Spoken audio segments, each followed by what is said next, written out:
Hi, this is Scott Bradfield, and this is the latest episode of Reading Great Books in the Bathtub.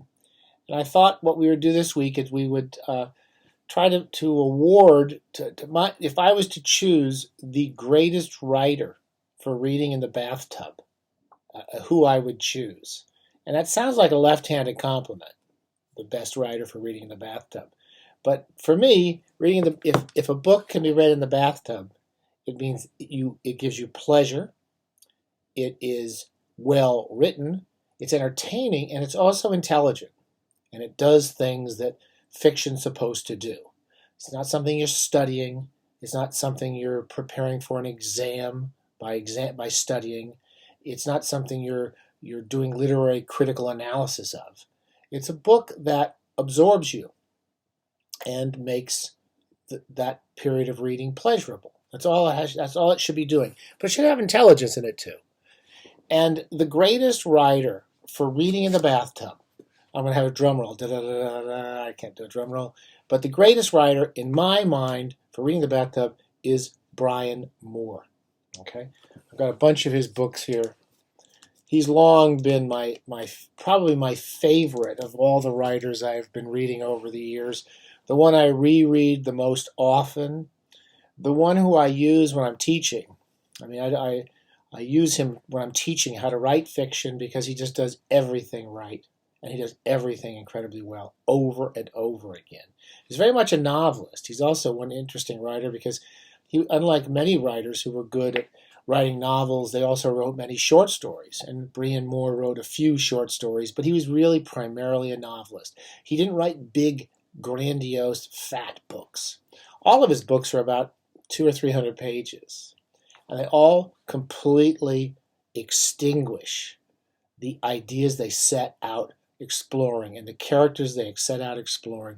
By the time you reach the end of that 200 or 300 pages, there's nothing left. He burns that character down to the ash. We see everything in that character.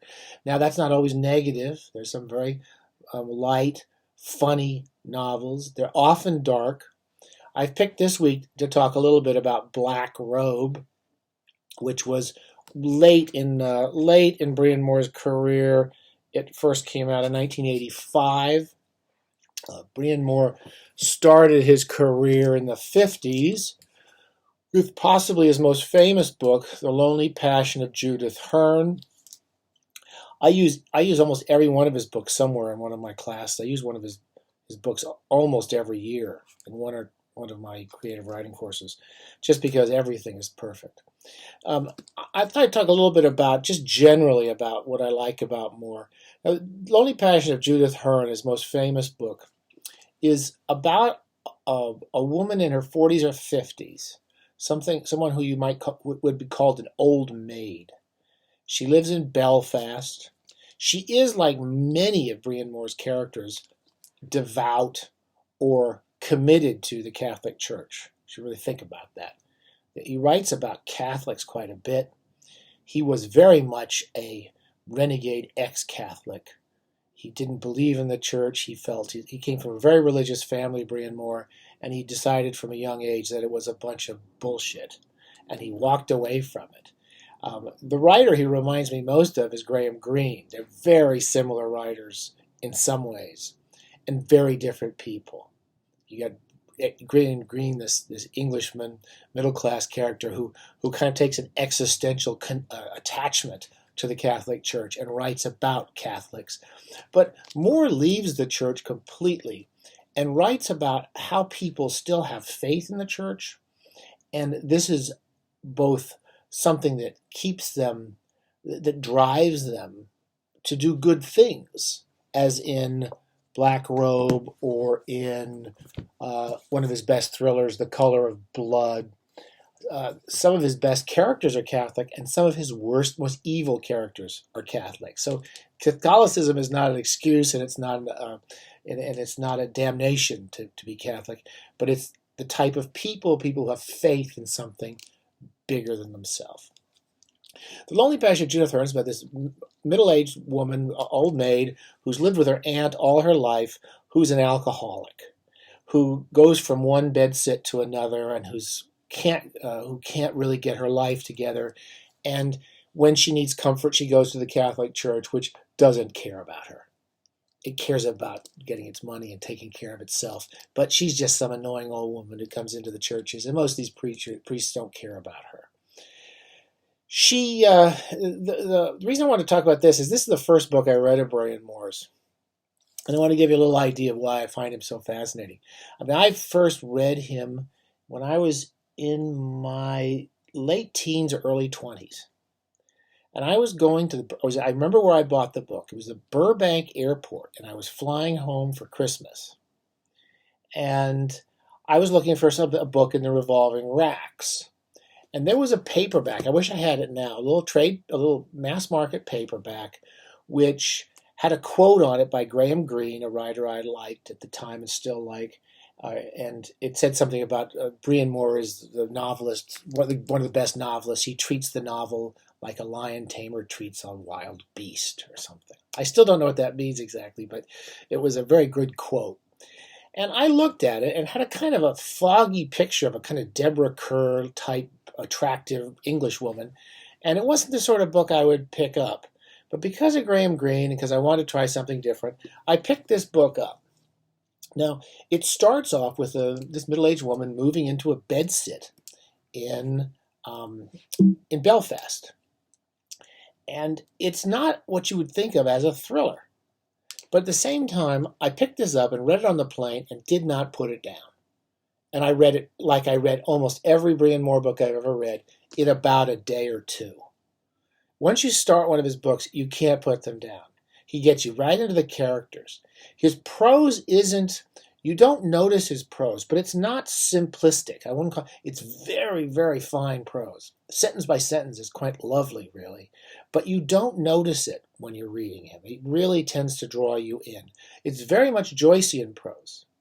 It's very much like James Joyce and the clarity of each sentence. And many of the techniques are techniques you can go back to our early work on Ulysses, and you can see more, learning a lot from Joyce. Now, what's interesting most is that his early books were very much like this, kind of what they used to call kitchen sink realism in England. They were about kind of dramatic, sad characters in the very lower middle class of Ireland and England. One of my favorite books is a second book called The Feast of Lupercal, which is kind of the reverse of Judith Hearn. Instead of about a middle-aged woman who's pretty much a virgin, who's never had a husband and who's lonely, The Feast of Lupercal turns that over, and it's actually a middle-class man who lives in Belfast. He's a Catholic, and he gets involved with a Protestant girl. And the provincialism of Belfast is clearly what Moore can't stand. Now, he moves off to Canada as a young man, writes about Belfast quite a bit, but moves to Canada, writes books like The Luck of Ginger Coffee, which is a very, very comic, very funny book. Again, you can't put it down. And then late in his career, he moves to California, and he writes what I think are some of the greatest California novels I've ever read. Some of my favorite books about California, one of which is The Great Victorian Collection. This is in the 60s. And Moore starts to get interested in not writing just realistic novels, but writing kind of fantastic novels, in which is one fantastic element, which he then drives through the course of the book. One of my all-time favorite books is The Great Victorian Collection. The premise is simple and peculiar and diabolical, and that is that it's about a man who's off. I think he's having a lot of the characters are going through divorces or bad relationships, and he goes to get away for a weekend. He drives to Carmel, stays in a crummy little motel in Carmel, and he has a dream of a huge Victorian collection of artifacts and furniture. And when he wakes up, the entire collection has manifested itself in the parking lot of this motel. That sounds ridiculous, but he gets you to believe it from page 20. And then what the book is about is the man unable to leave this collection that he's created. He doesn't know how he did it. And people start to come around and checking it out. And it's about the relationship he develops with these things in this parking lot. Most of Moore's books are about people who have faith in something. It's clearly the one thing that interests him the most and really shares that interest with Graham Greene. And late in his career, he writes a couple of books about priests. The Black Robe, is about a young Jesuit priest who goes to Canada in the, I can't remember, the 1700s, is it? And it's described as a sort of Heart of Darkness book because he basically is going, there's a Jesuit priest who has gone off to live with the Hurons up in northern Canada out in the wilderness, and he's disappeared, kind of like Kurtz in Heart of Darkness. And Father Laforgue decides to journey up the river and to go relieve this man at his post where he's supposed to be, Christianizing the heathen. Now, it's a very unusual book in Moore's canon. I hate that term, in his canon, but it's just a brilliant book. I haven't read it since it first came out 20, 30 years ago. And it was the one book I hadn't read in a long time. And he sets up, within the first chapter, a really interesting conflict. And it's a conflict that's very narrative. Critics have no idea what to do with Moore, as far as I'm concerned. Most of the criticism on Moore is crap. You really just have to enjoy good fiction writing to get him. He sets up a conflict which is interesting to him, which is that you have the natives who the Catholics consider savages, and the savages who have their own language, who are looking at these kind of usurpers who are coming into their country as sorcerers, who come around chanting this stuff with water, and they keep a corpse in a small box, which they eat.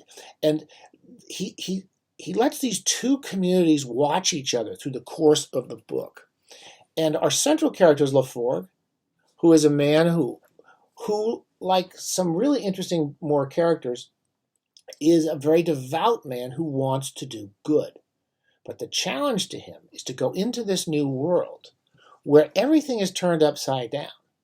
And the savages, as he thinks of them, are having sex openly and freely. And they have a habit of eating as much as they can when they kill an animal, because that makes sense to them. They can't preserve most of the food, so they eat as much, and they have gluttony, and they're violent.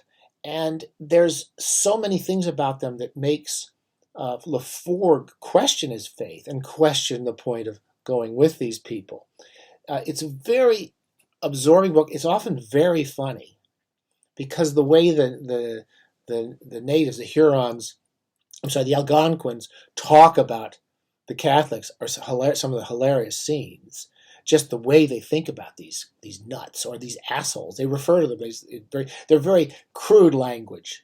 They just speak very bluntly and crudely about these assholes and these fuckers who have come into their country. And this relationship is driven, as all of Moore's books are driven, by a story in which the central character is challenged from page one. And as Laforgue moves into the Canadian wilderness, my hand gets huge, isn't it? I have to be careful, but making my hand gigantic. As Laforgue moves into this wild and dangerous landscape, and is challenged and is almost murdered, and is tortured at one point by the Iroquois who capture them. And as you get further and further into it, you can't put the book down, as you cannot put down any more novels. But it's not an adventure story so much as a story about a man testing his own faith. And that's what always seems to interest Moore. Again, a man who had no belief in the Catholic rituals. One other that's just on the stack of my stack here is Cold Heaven, which I don't know if I liked as much the first time as I did the second time I read it. But the premise of Cold Heaven is a woman who's given up on the Catholic Church and left it when she was younger. And at a couple of points in her life, she has visions of the Virgin Mary that are as real as anything that happens to her in life. And she doesn't want anything to do with the church. She despises the Catholic Church. But she can't walk away from these visions. She doesn't know what to do. Why have they been given to her, someone who doesn't believe in the church? So Moore makes people question these, but ultimately he gets into the heads of each one of his characters. And from page 1, writes in a perfect prose and beautiful prose. Write prose that you really can't notice because you become so quickly involved in the stories. He surprises you over. Every book is a surprise. And it's like Black Robe, very different from the rest of his books. Near late in his career, he started to write some thrillers, which, again, they're no more thrilling. They're no more than the Great Victorian Collection. They're kind of almost like Hitchcockian thrillers that absorb you just as much as the other books, but all fundamentally rooted in the central character, particularly in this of Father Bem. Probably there's a Cardinal Bem, probably with the best person that Moore writes about. He likes to write about people with faults, but Bem is one of the best people he ever writes about, a man who never questions his faith at all, and who faces real problems when he starts to recognize what's happening in his church. All of his books are misunderstood by the critics. The Black Robe is a good example. Whenever books like this, Black Robe or Lies of Silence, Moore's great thriller about the Northern Ireland troubles, when they would come out, the critics would spend forever talking about how accurate the book was about the Algonquins or about the Catholic missionaries. And they would go into these long things about whether it was actually politically accurate in its representations of this or that. And whenever you saw one of those reviews, you really understood that, this person just didn't really read fiction. They'd have some expert, like if someone with a PhD in native cultures writing about Black Robe. Fiction is taking a chance on an idea. All good fiction is. And there is a sense of, I've always said this, believe this strongly, a sense of irresponsibility when we sit down to read or write fiction. We try to understand the world the best we can as faulty writers or readers. And becoming experts on the field and the period and the era is not what we try to do. We try to get a sort of human understanding, a faulty human understanding of that world. And then we try to tell a good story. Moore always does that. I can't tell you this again. If I had a desert island bathtub, one bathtub on a desert island, which I would like to do someday, preferably a hot tub, I would definitely have all the Brian Moore books. That'd be my first choice. So I'd really recommend him. Any one of his books should get you hooked. Any one of them. But for now, if you want to try something very different, Black Robe really holds up. It's a wonderful novel. And there's a good movie. Bruce Bursford did a wonderful movie with Brian Moore as a screenwriter, which is worth going back to see because it came out the year of a horrible movie about Native Americans, which was that Dancing with Wolves or Dances with Wolves, the Kevin Costner movie, which is just ludicrous in its romanticization of all this. And it's a kind of an antidote to Kevin Costner's vision of the West. So I really recommend him. My favorite writer, probably in English language, is a novelist, a storyteller, and he repays and repays rereading and rebathing. Okay. Next week we'll try something else.